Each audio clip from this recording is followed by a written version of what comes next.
Hey Natalie, Hey, what? would you rather eat a chocolate-covered squid or fried octopus legs with ketchup? Anything covered in chocolate sounds pretty good to me. Would you rather be stuck to a giant whale booger or a giant jellyfish tentacle? Giant whale booger. At least I'd get a fun ride. Gross. Just gross. Oh, you think that's gross? Would you rather jump into a tub of fish bait or a tub of shark poop? Ew. If I had to choose, fish bait is better than poop any day. Chocolate and fish over poop. I'm learning some new stuff about you today. Me too. You wouldn't mind being stuck to a booger for a fun ride. Just like we can get to know more about each other by playing fun games like this, we can get to know Jesus better by spending time with him too. Yep. The more we get to know Jesus, the more we get to know what he wants us to be like. I can't wait to know more. Let's get started. 1, 2, 1, 2, 3, 4.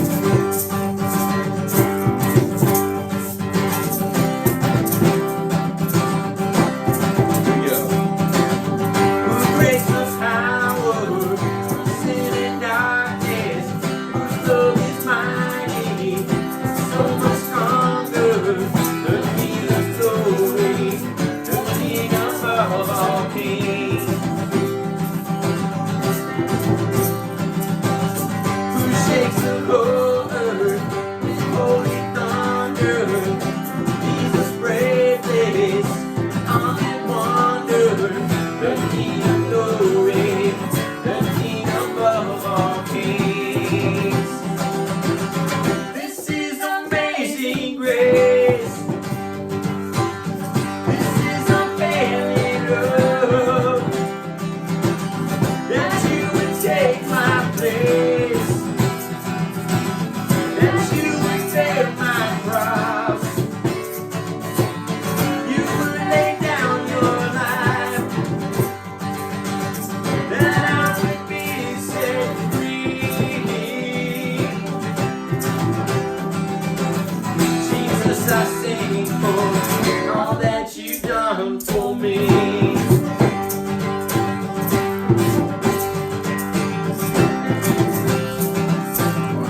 What's up, y'all?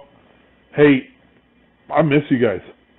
I'm just going to cut right to it. I miss you guys, and it's been, gosh, like 4 months, maybe 5 months since I've seen you guys.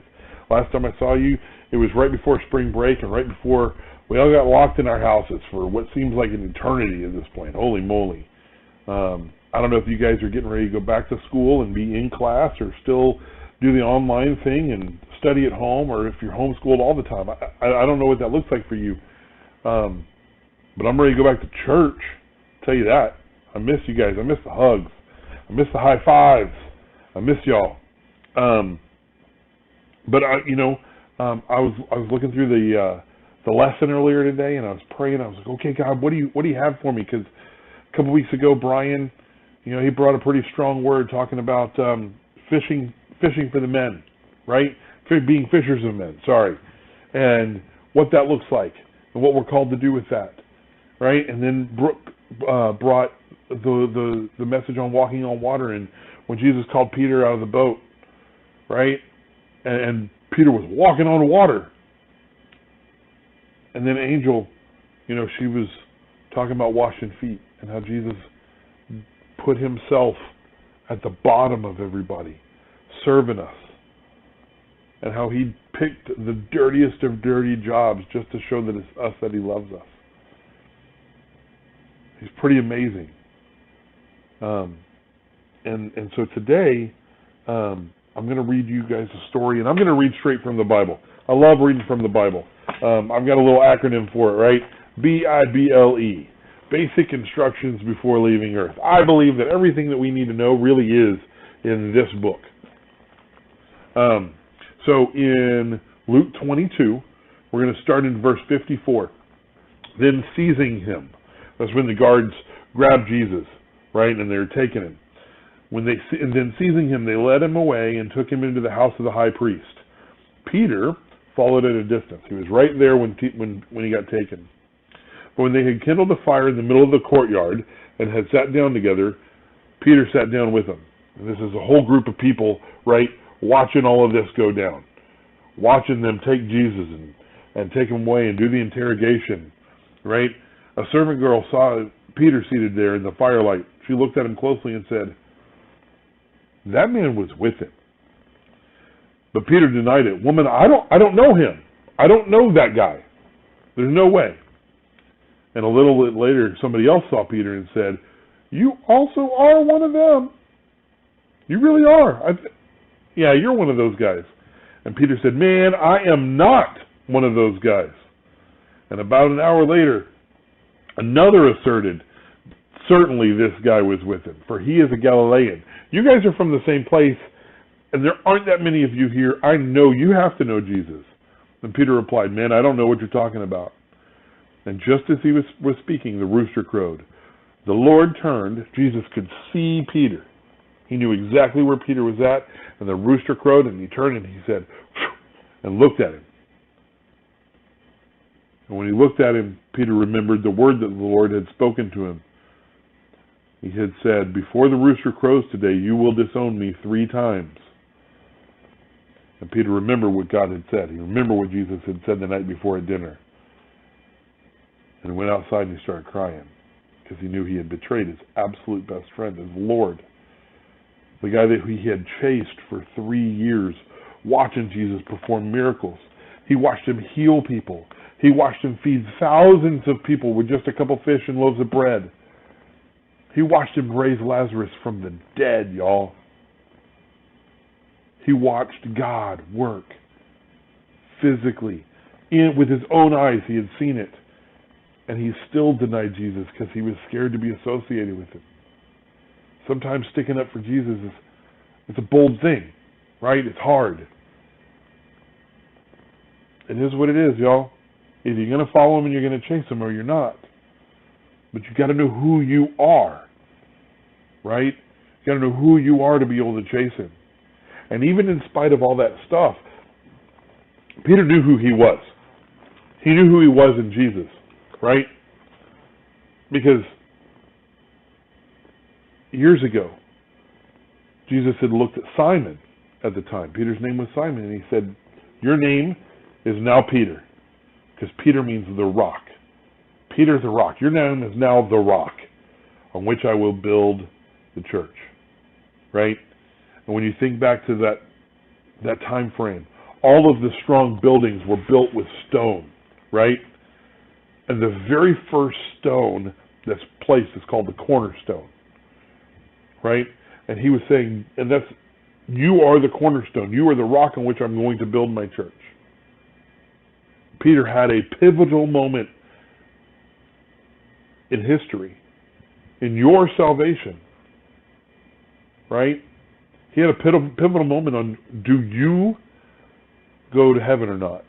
That's who Peter is. Jesus could have picked anybody, but he picked Peter. He picked Simon and changed him. He gave him an identity of the rock. And Peter was there throughout it all. He was there all the way up until the end. When the guards came and took Jesus, Peter was there. At the Last Supper, Peter was there. At all the miracles, Peter was there. And he wasn't just one of the 12 disciples. He was one of the close, inner circle. So you have hundreds of followers that Jesus had. You had the 12 disciples, which were the close ones. Then you had the 3, right, in the inner circle. And Peter was one of those 3. He knew how much Jesus loved him. Well, that's who Peter was. And he knew it because Jesus told him. And one of the things that I always tell my kids as often as I can is be awesome. And it sounds kind of hokey, maybe a little bit, but my kids understand it now. Even my 5-year-old understands be awesome. And what be awesome is chase God, be honest, have integrity, do the right thing at the right time. Why? Because God created you in His image. He's calling you to a higher standard. Not higher than Him, but higher than the rest of the world. Because He is higher than the rest of the world, and you were created in His image. So be awesome. Because you are awesome. That's who God created you to be. You are cut from the same cloth that He is. He designed you with purpose. Just like He said, Peter, I'm going to build my church upon you. You are the rock. Guys, you are awesome. You're unique. You've got special giftings. There's no question there. And even if you fall down, even if you betray what it is that God has, right? And you say, I don't know Him. I have no clue what you're talking about, man. All you have to do is look into God's eyes. Turn back to Him. Get it back into your Bible. And Jesus is right there, waiting for you. Not to chastise you, and not to, I believe that, in the scripture that we just read, it says that Jesus turned and looked at Peter. And I don't think that Jesus looked at Peter like, ha, I told you so. I don't think that was it. I think it was more along the lines of, I knew you were going to do this, and I love you anyway. Doesn't matter how bad you screw up, because I love you. God loves you guys, and He's always there for you. I've screwed up. I have no idea how many times I've screwed up in my life. And every single time, all I have to do is turn around, and He's right there. Why? Because I'm His. And I know I'm His. I know that He's got me. All I have to do is jump into His arms, and He's going to catch me. I love you guys. I love you so much. And I cannot wait to see you again. So, until then, be awesome.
Wow, that looked like a hard game. You guys did really well.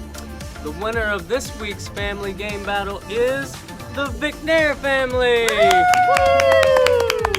And now it's time to dive in and get to know another amazing animal. Yes. Woo! Wait for me!